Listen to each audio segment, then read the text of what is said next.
Fala pessoal, vídeo novo aqui no canal. Lá no Instagram eu abri algumas caixinhas de perguntas sobre alguns ativos e eu selecionei 5 dúvidas sobre o HGRU e eu vou responder todas elas aqui nesse vídeo. Mas antes, dá uma olhada aqui na descrição que a gente deixou um e-book sobre fundos de tijolos para você aprender um pouquinho mais sobre esse setor que é justamente o setor do HGRU. A pergunta número 1 é: esses imóveis vendidos terão 95% do lucro distribuído em dezembro? Então, só para recapitular aqui, para quem não está acompanhando muito o fundo, o HGRU vem fazendo algumas vendas ao longo dos últimos meses e, obviamente, essas vendas gerando lucro, o lucro precisa de ser distribuído para os cotistas. Então, a gente precisa prestar atenção em quando que o fundo recebe esses valores. Algumas das vendas foram à vista, ou seja, o fundo recebeu o valor inteiro de uma vez, e algumas foram a prazo, ele vai recebendo aos poucos. Então, tudo que for recebido durante o mesmo semestre será distribuído no semestre. Por política do Credit Suisse, da gestora do fundo, eles costumam distribuir o acumulado no final do semestre. Então, independente de qual mês ele receber dentro do semestre, ele acaba distribuindo no final, que seria junho ou dezembro, dependendo de qual semestre a gente está falando. Então, já que a gente está aqui em agosto, o fundo recebeu alguns dos valores nesse mês e ele vai distribuir no final do semestre, em dezembro. A gestora não tem a política de linearizar os rendimentos, ou seja, distribuir ao longo dos meses, picadinho em cada dos rendimentos, ela tem por política distribuir o acumulado. Então, normalmente, se você olhar agora no histórico de rendimentos do fundo, você vai ver que normalmente em junho e em dezembro há um rendimento maior sendo distribuído. Então, sim, essas vendas que estão acontecendo agora e sendo recebidas durante esse semestre serão distribuídas para os cotistas em dezembro. Segunda pergunta: a renovação de contrato com a Estácio foi boa para o fundo? Foi vantajosa para o fundo? E, na minha opinião, ela foi sim. Para quem não sabe, a Estácio é o único contrato típico do fundo. A Estácio é do setor educacional, então é um imóvel educacional no fundo, um dos poucos. E o que aconteceu na renegociação foi que houve alguns descontos no contrato, mas houve uma contrapartida que aí sim eu achei bem interessante para o fundo. O contrato foi alongado por mais 12 meses, então a gente já conseguiu uma extensão do contrato.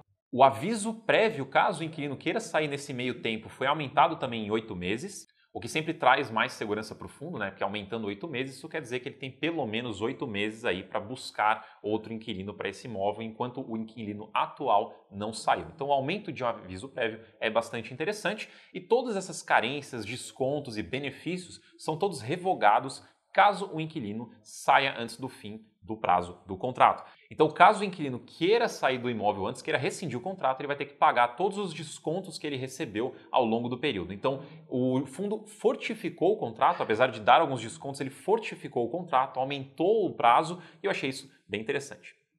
Terceira pergunta que eu achei bem interessante, a dúvida foi quem são as pessoas mesmo responsáveis pelo fundo, as pessoas físicas responsáveis pelo HGRU. E tem dois nomes chaves para vocês anotarem aí. O primeiro é Augusto Martins e o segundo é Bruno Margato. Esses são os dois principais responsáveis pelo HGRU e também por outros fundos da casa. Óbvio que quando a gente fala de fundo imobiliário, não é só uma pessoa que toca o fundo, há uma equipe por trás, há várias pessoas fazendo com que o fundo aconteça, né? Mas essas duas pessoas são as duas pessoas mais públicas, mais à frente do fundo. E se você colocar no YouTube, pesquisar entrevista, pesquisar matérias, artigos, você vai ver comumente essas duas pessoas respondendo pelo fundo. Então, se você quiser conhecer mais sobre essas pessoas, tá aí os dois nomes para você. Quarta dúvida: ser o fundo com o maior número de imóveis da bolsa tem só benefícios ou também tem malefícios? Então, quando o fundo ele é grande, ele tem um patrimônio muito grande, isso traz bastante benefício para o fundo, traz eficiência de custo, traz acesso a oportunidades. Então, quando ele tem um ticket maior, ele consegue fazer negócios maiores. Então, o HGRU, por exemplo, ele é um fundo que a aquisição da Pernambucanas, como um exemplo, foi uma aquisição de 66 imóveis de uma única vez. Então, fundos pequenos normalmente não conseguem acesso a esse tipo de transação. Por outro lado, fundos maiores já conseguem. Então, quando você tem um porte maior, tem mais imóveis, consequentemente é um porte maior, você tem mais acesso e você consegue também trabalhar mais o portfólio. Tanto é que você consegue ver que ele fez essa aquisição de 66 imóveis de uma vez, né, comprou no atacado, e ele vai vender no varejo. Ele está vendendo ativo por ativo, imóvel por imóvel, um a um, e gerando bastante lucro com cada uma dessas vendas. Então, fundos maiores conseguem fazer esse tipo de operação com mais facilidade, sem criar tantos impactos negativos ou aumentar tanto o risco do fundo, caso ele fosse pequeno.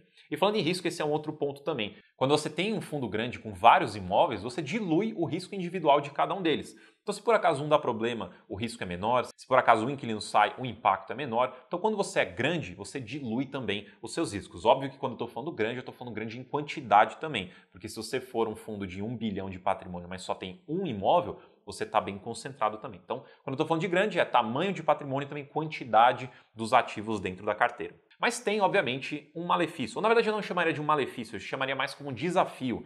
Então, a HGRU, que tem aproximadamente 100 imóveis, exige um trabalho muito maior de acompanhamento desses imóveis. Então, o gestor e a equipe dele precisa estar em cima, precisa acompanhar os imóveis, ver como eles estão, ver a qualidade, ver se tem problema, o que fazer, vende, compra mais, muda inquilino. Tudo isso gera mais trabalho, gera mais dificuldades. Então, quanto maior você fica, mais trabalho você vai ter, mais dificuldade você vai ter. Mas, em compensação, você também aumenta a sua equipe, você aumenta a sua eficiência, você também busca formas de otimizar esse trabalho. Então, eu não chamaria de um malefício, é mais um desafio, uma dificuldade inerente aí de você ter um portfólio muito grande. Ó, pessoal, antes da quinta pergunta, lembrando que a gente tem um e-book sobre fundos de tijolos aqui na descrição, é gratuito, só clicar e baixar. E agora sim, quinta pergunta. O fundo é muito concentrado em um único inquilino, a Pernambucanas? Para responder essa pergunta, eu separei uma imagem que eu peguei lá do relatório gerencial do fundo que mostra a concentração, ou melhor, a diversificação do fundo em setores baseado na receita que eles geram para o fundo. E a gente consegue ver nesse gráfico que ele tem 23% em varejo vestuário, que é principalmente a Pernambucanas. Então a gente consegue ver uma concentração de 23%, que não é uma concentração tão grande assim. Poderia ser mais diluído? Poderia. Pode ser que diminua? Pode ser que diminua, conforme o fundo cresça. Mas hoje está em aproximadamente 23%. Não julgo isso como uma concentração muito grande, não vejo tantos problemas assim. Já foi maior no passado. Para quem lembra, o fundo nasceu só com a IBMEC no portfólio, aí ele era concentrado em um único inquilino e conforme ele foi fazendo novas aquisições, novos mercados, novas faculdades, ele foi diluindo essas concentrações, essas exposições. Hoje a gente consegue ver por esse gráfico que ele tem 29% em educacional, lembrando que tem vários inquilinos ali, 23% em vestuário, Pernambucanas, 48% em varejo alimentício e aí já também é dividido em várias bandeiras de mercados. Então espero que você tenha curtido esse novo vídeo aqui, inclusive deixa nos comentários qual fundo você gostaria que eu comentasse na próxima, todo feedback é sempre muito bem-vindo, espero que eu tenha te ajudado. Não se esqueça de se inscrever no canal, deixa o seu like se você curtiu, ativa o sininho também para você não perder os próximos vídeos e a gente se vê na próxima.